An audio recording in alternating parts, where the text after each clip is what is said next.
please give a warm Cecil welcome to the babies! It's been 3 decades since we first met our favorite group of TV toddlers. What did you just say?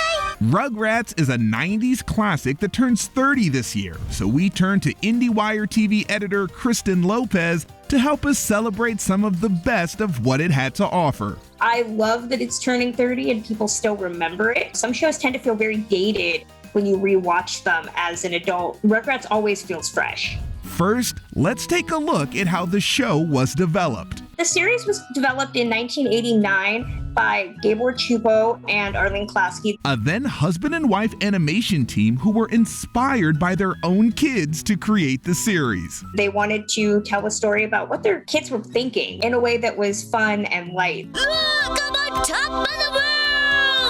And they liked that concept at Nickelodeon and they greenlit this series. The network struck gold because the next best thing about Rugrats is its unmatched success. Wow! Though it didn't happen overnight. A lot of people assumed that Rugrats was a hit right out the bat, but it took some time for a lot of audiences to really invest in it. It's now become one of Nickelodeon's longest-running cartoons, has been nominated for multiple Primetime Emmys, and has its own star on the Hollywood Walk of Fame.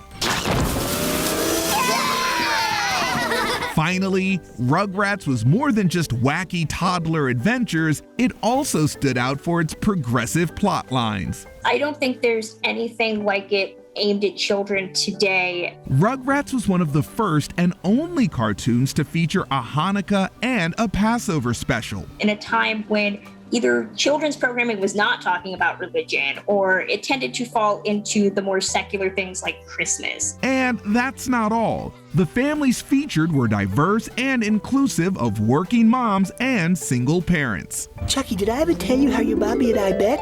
It's a lot smarter than I think it's given credit for. It can be fun, it can be emotional. It's the perfect show aimed at children, but I think it transcends its medium and really becomes a classic for everybody. A celebration of the best of the Rugrats on the Hot List.